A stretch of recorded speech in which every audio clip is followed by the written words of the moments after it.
Hello guys, welcome to another episode of YaadieViews, sharing perspectives on trending topics from Yard and abroad. As you can see, I'm riding solo today, but not exactly lonely.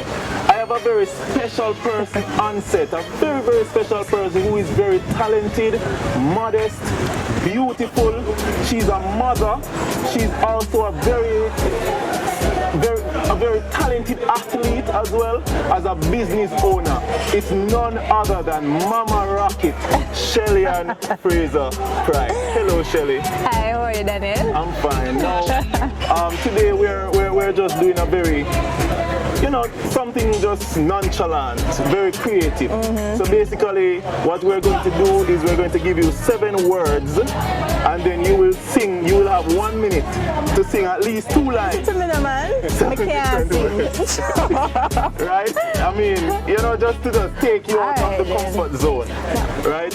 And I have the 7 words right here in my phone. Smell fine a song for each of them words there. Yes, and it's very easy. Alright then. Okay. So the first word is dream.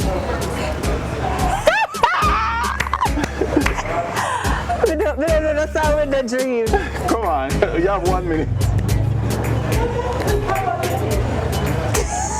Dream higher. We don't know, help me. All of this coming like it's a dream. That's my favorite. All of it coming like it's a dream. Alright. Okay. So the second word is up. You want to hear from the audience? I'm gonna say. We up. Oh. Stay up. Alright. The other word is bless.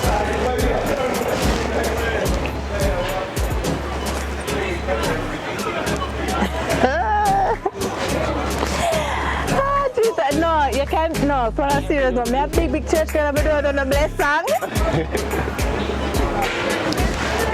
Blessing and honor, Yes. hey, glory Yes. and power, hey, be unto the ancients of days. Alright, that's another. Another one is star, because of course you're a star.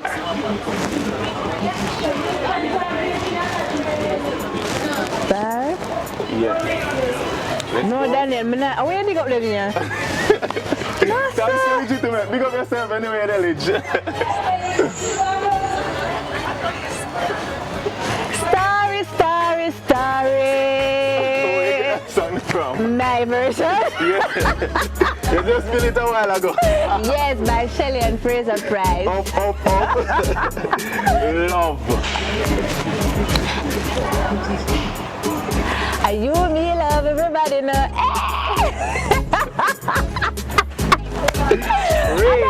Rain. Yeah. Rain. Yeah, like rain. Me know which rain I talk about. But rain, me don't hear nobody sing about rain. Alright. It's raining, Jesus, That's exactly what I was all around me. Yeah. I can feel it. It's a lot of rain, alright? And the last one, of course, but not least, is Jamaica. Jamaica, we're moving it, we moving like the light. Jamaica up the fastest one in a line. I listened to that one day yesterday. Alright, big up yourself, my general. I listened to that yesterday.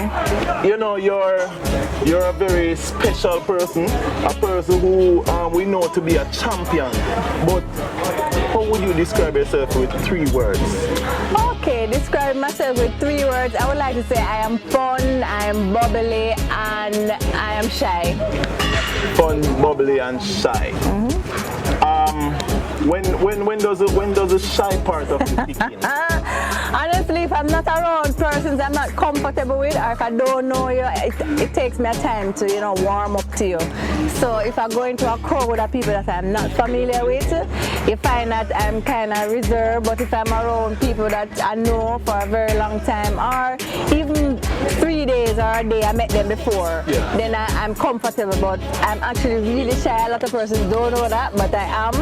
And because I love chat, you never really know too much. Yeah. People, as Shelly said, something you did not know about her, Yeah. she is very, very shy. Yes. The other question I want to ask you, what are the most important things to you in life?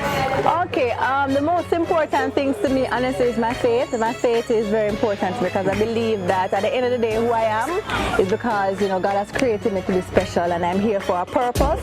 And as long as I identify my purpose, I know that everything else will fall into place. And the next thing that's important to me is my family. My family is very important to me, my husband, my son, you know, because, you know, in life there are so many things that we can encounter, and it's good to have people who we can share our dreams and people who understand who we are and the core of who we are, and is there, you know, flaws and all, everything that comes with being who you are, that person accepts. Yeah. And in a busy world, you know, the world can be very busy, filled with so many different things.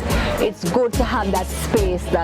So my family is that space. And I think the next important thing to me is track. I love track because I'm passionate about it. I'm telling the truth, because when I had my baby, if I didn't want to come back, I would have just say, you know, that's it. But I believe there's so much more to achieve, and I believe that the best is yet to come. Yeah. And I'm looking forward to it because this is a space that I control. You know, I control my emotions, my energy, and when I'm at training, I tend to, it's me, and it's what you see is what you get with training. So I love being in that zone. Yeah, and I heard you mention about your family, right? The recent change as well, you having your child. How has that contributed? How has that added to your life? Honestly, I'm not saying that, apart from the fact that I have to work double time on the abs. On a serious note though, I'm going to tell you this, it is time consuming. Yeah. And not only time consuming, I'm telling you, my son is a blessing, because having my son, I think everything else fall into place when I had my son. And I realized that, you know, you can't take things for granted. For me, my son made me happier. He made me relax, and I got a lot more patience. You know, there are so many things that unraveled because of my son, and I really appreciate that part of my journey, because I'm able to understand that, you know, you plan, and sometimes not everything go according to the way you plan it, but at the same time, it doesn't mean that because it don't go according to your plan, it don't mean that it won't work out good for you. And a lot of persons tend to, you know, we have our goals and we have the dreams that we want to achieve and we want to aspire to, and then with detour, I would believe that's the end. And for me, I think life started to happen when I had my son, and I started to, my eyes was just, it was open to understand that, okay, there's more to life than, you know, track, there's more to life than winning, there's so much more, and it's a journey, and the things that we get from our journey. So, you know, I'm really appreciative of where I am in the journey. Yes, that is true, and I'm happy the way how you look at life and how you view having a child and all of that, how it changed your life, right? Now you're one of the most vocal athletes based on research. You're one of the most athletes who is able to, you know, in any sphere express themselves a certain way. I mean, there are other athletes out there who can do this, but why?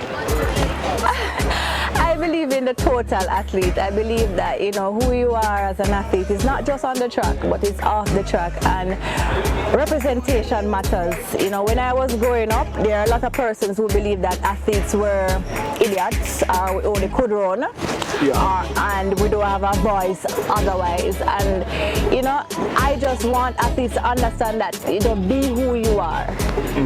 And don't be afraid to speak on things that affect you and things that you are passionate about and that you believe, because to be honest, this won't last a lifetime. This is not for a lifetime, it's a time, and within that time that you have as an athlete, try to make as much impact as you can, and don't be selfish. Don't just think for yourself, because the funny thing about it is, who knows, maybe in the next 15-20 years from now, my son may decide that he wants to be an athlete, and I want to know that because of things that I advocated for, or things that I spoke on, or who I was as an athlete, he can then look at that and he can emulate that. And he can say, oh, you know, my mommy was this type of athlete, I want to be that kind of athlete. You understand? Yeah. So it's about the legacy that you want to leave behind. It's not just a track. Winning is good, you know, everybody loves to win. Yeah. But it's more than that, because you'll have good times and you'll have bad times. But when that chapter of your life is closed, you want to look back and say, I did X and I did Y, and I am proud of, you know, just everything that encompasses me as an athlete. And that is very important. I find that a lot of people don't really focus on what is to come, but you know, they basically live in the moment. Yeah. And I think a lot of different athletes should develop that spirit that you have, right? As it relates to your entrepreneurial side, right? I know for sure that you do. You're the owner of the Shelly's Cafe. Yeah, big up Shelly's Cafe, big up Lady Shelly Beauty. Talk to me.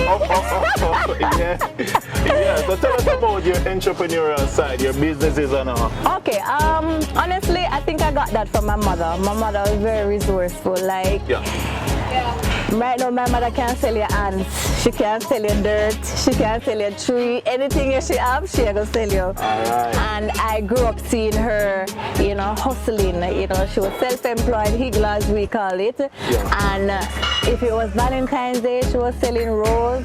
She was just, you name it, and she was very resourceful. And I think I appreciated her for that. Yeah. Because she never, you know, she never sat by and said, okay, I can't afford to get this for my children. She got up and she tried to make ends meet, and that's what I got from her. And then coming into track, even in school, when I was in high school, my friend them can tell you back at Woolmans, sixth form, big up Woolmans, yes. Sixth form, my bag had been sweetie, Mrs. Montague, I apologize. Oh my. My bag had been sweetie, rag, shoes, nice things. Yes. You can call out everything I'm having in the bag. Yes. Slippers, you name it, and I was selling, you know. I was always selling. Somebody I look for me and say, Shelly, what you have today? I say, shh. Right? I was always resourceful, and then I became an athlete, and I understood that as again, track and field is for a time, and I wanted to create something for myself, and I'm passionate about here. I'm also passionate about just, you know, community development, and UTech is a community. Yep. And while I was here at UTech, you find that a lot of people, while I was here at UTech, a lot of people we didn't have anywhere to hang out really, and I thought that would be good to have a cafe on campus that caters to the total, the student life, and they really can learn. So that's why I came up with the Shelly's Cafe. And then of course, if you know Shelly always a change her hairstyle. I'm always in a blue, pink, orange, weave, natural haircut.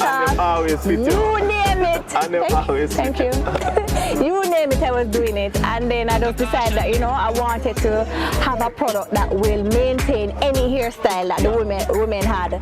Because, you know, a lot of us men love to talk about, you know, oh, like women in their natural hair, wear natural hair. Suppose I want to change my hairstyle. Suppose I want to switch it up. You know what I'm saying? So that's me. So I created a product that at the end of the day would cater to any hairstyle. And traveling is hard, you know. When I'm in Europe for 2 months, I don't have any person to do my hair, so having the product would be good to maintain my braids or my extension or my wigs. Yeah, so that's why I came up with all of those. Okay, so that's your entrepreneurial side, right? Now you made mention about caring about people and all of that. I mean, we're conscious of the fact that you also contribute to charitable means. Tell us about that. Okay, so I have the Pocket Rocket Foundation that I started in 2012, and that is to transform the lives of student athletes. While I was going to school, it was hard for my mother to, you know, send me to school, and as a result, I got help from a lot of people. You know, Jean Cook, who passed on in 2000, and I think it was 7 or 8, early 2008. And I decided to have that foundation to give students a chance to focus on their sport, because if you understand, in high school, a lot of parents, when the kids leave high school, they won't have the money to pay for college. So if I can get the athlete to focus on the sport, without, and the book as well, you know. Yeah. So it's a balance. It's striking that balance Yes. in the classroom. If you're on the court or you're on the field. Holistic athlete. Yes. So we take care of your books. We take care of your tuition. We take care of your lunch. We take care of your uniform. So we are giving you the opportunity to balance, to do well in school and to do well at whatever sport you have, and combine both and become the total package. You know, it's a model, because I believe that a lot of people love to say that, you know, oh, athletes are this, or I believe your sport or your skill or whatever extracurricular activity can be a stepping stone to get you your degree. And if you can get a chance to do your degree for free because of running or playing cricket or playing football, listen up, may I send you out the door, go kick the ball 10 times in the goal, call me and say, all right then, my child going to get a chance to get a scholarship to go overseas, and I don't have the money. I'm going to make sure that I nurture that side of him, and I'm also going to make sure I'm paying attention to the schoolwork, because I want to make sure at the end of the day, God forbid if he broke his foot, something happen, he has this. Definitely. And nobody can take that away from you. That is so true. That is so true. As it relates to if you weren't doing entrepreneurial activities, and if you weren't participating in track and field, what road would you be on? You know, so I think I could have sing like one time, would have been an artist, but I love children. I love working with kids, and that's why I did my degree in child and adolescent development, and I majored in management. And I actually started my master's in applied psychology, because I want to do sports psychology or health psychology, whichever. I want to give students, our children, the opportunity to overcome, because I'm telling you, for a lot of our kids, mentally we are stifled because of how we look at things or how we deal with issues in our lives. And I noticed that even for athletes who are competing, last week I did an interview where we were talking about athletes transitioning, and I believe a lot of them don't transition because there's so much fear, there is so much things that's going on that they're unable, the pressure. Not a lot of them know how to deal with pressure. Family, school, themselves, crowd. You go to Champs, you see a high school athlete and they mash up Champs record, and him leave high school, and he suddenly feels like, as him leave school, hey man, I have to do something, because I do this in a Champs, I have to do this in, take your time. For a lot of us, it will take a year, it will take 2 years, it will take even 4 years. But the focus is not giving up and persevering, and understand that not everybody makes a transition right away, but you just have to take your time and do not pressure yourself. So I want to work in that area where I can help athletes to become more than they think they can be. Yes, and there's a lot of athletes out there, not only athletes but also students who are looking up to Shelly-Ann and Fraser Pryce. So look in the camera and just to address them, advise them as to some guidelines as to achieving their goals. Okay guys, for me as an athlete and also an entrepreneur, there's just two things that I want to say. Enjoy high school.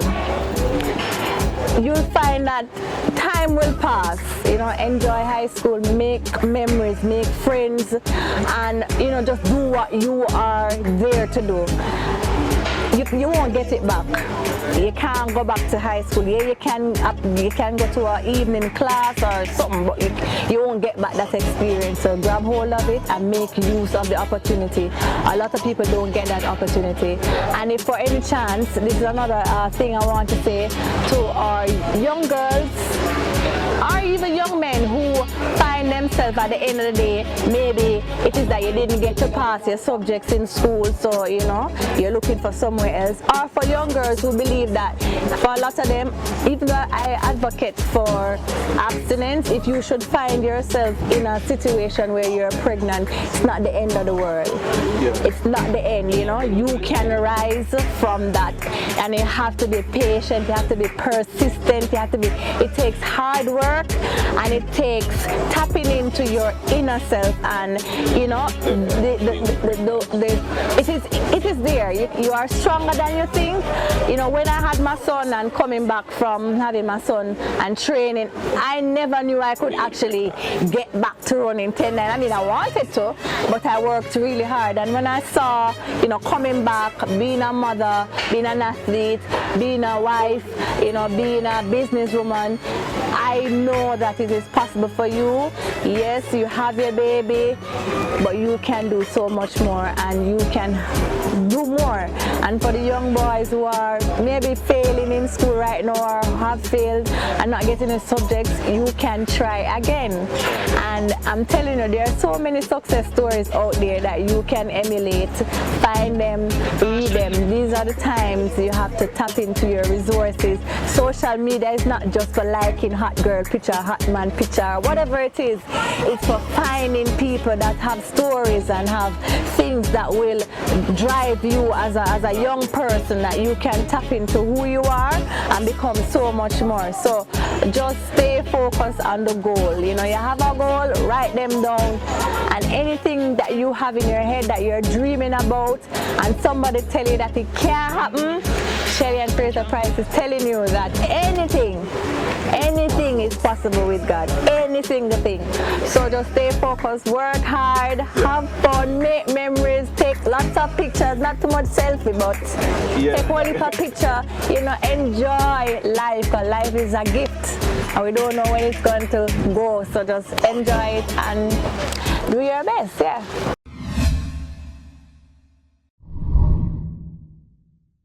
Thank you very much for being with us here at YaadieViews. I mean, we don't have the whole team here today. Lidge is absent, Delana is absent. Thank you very much also to The Right Focus Photography for capturing this lovely moment as well. Thanks to Mr. Shane Brown for capturing this moment as well. Ladies and gentlemen, this is YaadieViews, but until next time, Shelly, we normally say this in our Ghana way yard. Okay. So 1, 2, 3. We're Ghana way yard. Oh, that's something to say. YaadieViews, big up yourselves.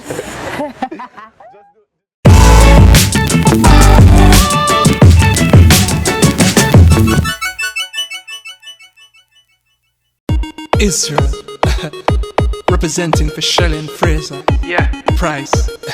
Yeah, pick me a Jesus Christ. Hear me, I say no? The whole world, I say. Pocket rockets, pocket rockets, pocket rockets. Fraser Pryce, Panta. Pocket rockets, pocket rockets.